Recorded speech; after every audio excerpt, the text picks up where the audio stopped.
Hi, welcome to my channel. എല്ലാവരും സുഖമായിട്ടും സന്തോഷമായിട്ടും ഇരിക്കുകയാണെന്ന് ഞാൻ വിശ്വസിക്കുന്നു. ഇന്ന് തയ്യാറാക്കാൻ പോകുന്നത് ഒരു സ്പൈസി ഈവനിങ് സ്നാക്കാണ് തയ്യാറാക്കി കാണിക്കാൻ പോകുന്നത്. വൈകുന്നേരങ്ങളിൽ നല്ല ചൂട് ചായയുടെയും ചൂട് കട്ടൻ്റെയും ഒക്കെ കൂടെ കഴിക്കാൻ പറ്റിയ നല്ല ടേസ്റ്റി ആയിട്ടുള്ള ഒരു സ്നാക്കാണ്. എല്ലാവരും ഇതൊന്ന് തയ്യാറാക്കി നോക്കുക. ഇനി നമുക്ക് അടിപൊളി സ്പൈസി ഡയമണ്ട് തയ്യാറാക്കുന്നത് എങ്ങനെയാണെന്നൊന്ന് കണ്ടു നോക്കാം. ഡയമണ്ട് തയ്യാറാക്കാൻ വേണ്ടി ഒരു ബൗളിലേക്ക് 1 കപ്പ് ഗോതമ്പ് പൊടി ഇട്ട് കൊടുക്കുക. 1 കപ്പ് മൈദ. ഇത് രണ്ടെണ്ണം എടുക്കാൻ പറ്റാത്തവർക്ക് ഏതെങ്കിലും ഒരെണ്ണം ആയാലും മതി. മൈദ മാത്രമായാലും മതി, ഗോതമ്പ് പൊടി മാത്രമായാലും മതി. ഇഷ്ടമുള്ളതുപോലെ ചെയ്യാം. ഗോതമ്പ് പൊടിയും മൈദയും കൂടെ ചേർത്ത് തയ്യാറാക്കുമ്പോൾ വെച്ചാൽ നല്ല ടേസ്റ്റും ആയിരിക്കും, നല്ല ക്രിസ്പിയും ആയിരിക്കും. 1 ടീസ്പൂൺ എള്ള് ചേർക്കുക.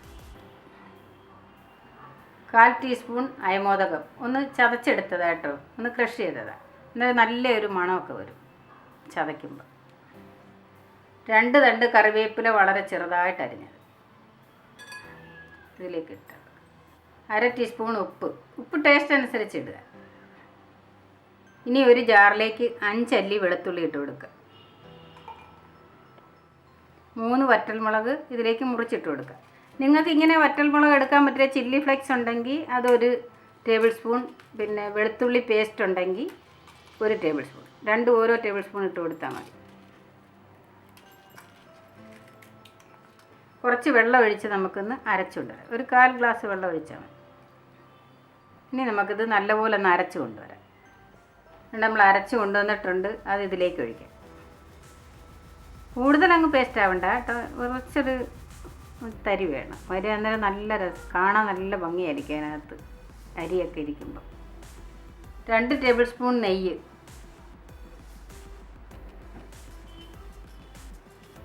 നെയ്യ് ചേർത്താൽ നല്ല ടേസ്റ്റ് ആയിരിക്കും. പിന്നെ ബട്ടറോ എണ്ണയോ എന്ത് വേണമെങ്കിലും കുറച്ച് ചേർക്കാം. ഇനി നമുക്കിതൊന്ന് മിക്സ് ചെയ്ത് കൊടുക്കാം.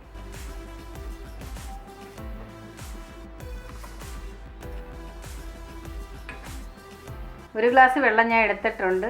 കുറേശ്ശെ ഒഴിച്ച് നമുക്കത് കുഴച്ചെടുക്കാം.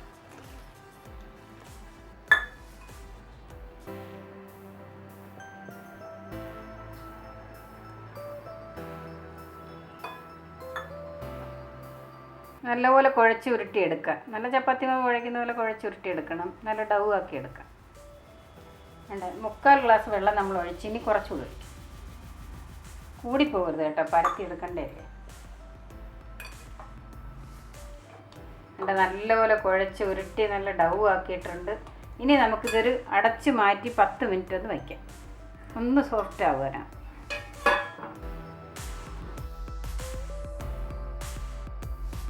കുറച്ച് പൊടി ഇങ്ങനെ അങ്ങോട്ട് തൂവണം. ഇങ്ങനെ ഇട്ടിട്ട് ഒട്ടിപ്പിടിക്കാതിരിക്കാനാട്ടോ ഇങ്ങനെ ചെയ്യുന്നത്.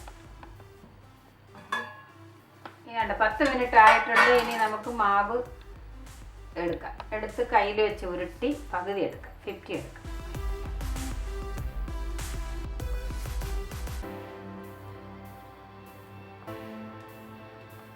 ഇനി നമുക്ക് ഈ പൊടിയുടെ പുറത്ത് വെച്ചിട്ട് പരത്തിയെടുക്കാം.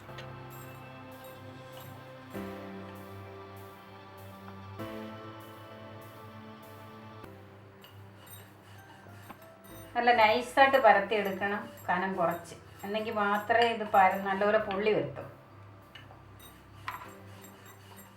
നല്ല നൈസായിട്ട് പരത്തി വെച്ചിട്ടുണ്ട്. ഞാൻ കുറച്ച് വലുപ്പത്തിലാണ് പരത്തി കേട്ടോ, കുറച്ച് കൂടുതൽ മാവ് ഞാൻ എടുത്ത് പരത്തിയത്. നിങ്ങൾ എടുക്കുമ്പം കുറച്ച് മാവ് വെച്ച് പരത്തി എടുക്കുക, കുറച്ച് വട്ടത്തിൽ. ഞാൻ ഇത് കുറച്ച് വലുപ്പത്തിലേ പരത്തിയെടുത്തത്. ഇനി നമുക്ക് കട്ട് ചെയ്യാം. ഒരു കത്തി ഉപയോഗിച്ച് ഇങ്ങനെ കട്ട് ചെയ്യാം. ഡയമണ്ടിൻ്റെ വലുപ്പമൊക്കെ എല്ലാവർക്കും അറിയാമല്ലോ.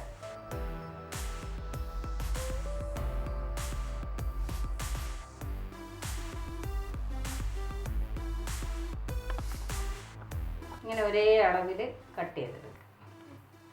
എല്ലാം നമ്മൾ നീളത്തിൽ ലൈനിൽ കട്ട് ചെയ്ത് വെച്ചിട്ടുണ്ട്. ഇനി നമുക്ക് ക്രോസിന് കട്ട് ചെയ്യണം. ഡയമണ്ടിനെ അറിയാമല്ലോ, ഞാൻ ക്രോസിന് കട്ട് ചെയ്യണം.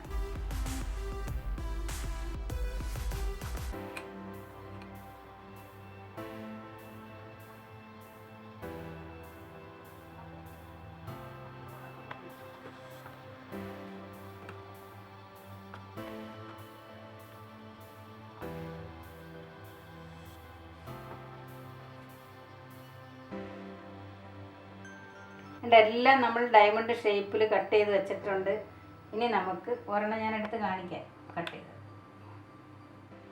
വേണ്ടേ, ഇതേ ഷേപ്പിൽ വേണം നമ്മൾ കട്ട് ചെയ്യാൻ. നല്ല ഡയമണ്ട് ഷേപ്പ് നോക്കിയാൽ നല്ല പച്ചയും ചുമപ്പും ഒക്കെ ആയിട്ട് കലർന്ന ഒരു മസാലയെല്ലാം തെളിഞ്ഞ് കാണുന്നു. നല്ല രസമായിരിക്കും ഇത് കേട്ടോ പൊരിച്ചെടുക്കുമ്പോൾ. ഇനി നമുക്കിതെല്ലാം ഇളക്കി എടുത്ത് പൊരിക്കാം. എണ്ണ ചൂടായിട്ടുണ്ട്. ഇനി നമുക്കിത് പൊരിച്ചു പോരാം. ഇതുപോലെ തവിക്കകത്തോ കോരിക്കകത്തോ പറക്കി വെച്ചിട്ട് വേണം പൊരിക്കാൻ. നല്ലൊരു എണ്ണ തിളച്ചിട്ടുണ്ട്. വിട്ട് മാറിക്കൊള്ളു വരുന്നു. പൊരിഞ്ഞ് കയറും. എല്ലാം നല്ലപോലെ മൂത്തിട്ടുണ്ട്. നല്ല ഗോൾഡൻ ക്രിസ്പി ആയിട്ടുണ്ട്. ഇനി നമുക്കിനി പോരാം. നല്ല ഗോൾഡൻ ക്രിസ്പി ആയിട്ട് കിട്ടിയിട്ടുണ്ട്. നമുക്ക് ബാക്കിയും കൂടെ എല്ലാം ഇങ്ങനെ പൊരിച്ചു പോരാം. ഇനി നമുക്ക് ഇതിലേക്ക് ഇടാം. നമ്മുടെ ഡയമണ്ടൊക്കെ നല്ല ക്രിസ്പി ആയിട്ട് കിട്ടിയിട്ടുണ്ട്. ഒരെണ്ണം ഞാനെടുത്ത് പൊട്ടിച്ച് കാണിക്കാം. ഇതെന്താ പൊടിയുന്നത്. വൈകുന്നേരങ്ങളിൽ ചായയുടെ കൂടെയൊക്കെ കഴിക്കാൻ നല്ല ടേസ്റ്റിയാണ്. എല്ലാവരും ഇതൊന്ന് തയ്യാറാക്കി നോക്കുക. വീഡിയോ കണ്ട് ഇഷ്ടപ്പെടുകയാണെങ്കിൽ എല്ലാവരും ഒന്ന് ലൈക്ക് ചെയ്യാനും ഷെയർ ചെയ്യാനും സബ്സ്ക്രൈബ് ചെയ്യാനും ഒന്നും മറക്കല്ലേ. നന്ദി, നമസ്കാരം. Thank you so much.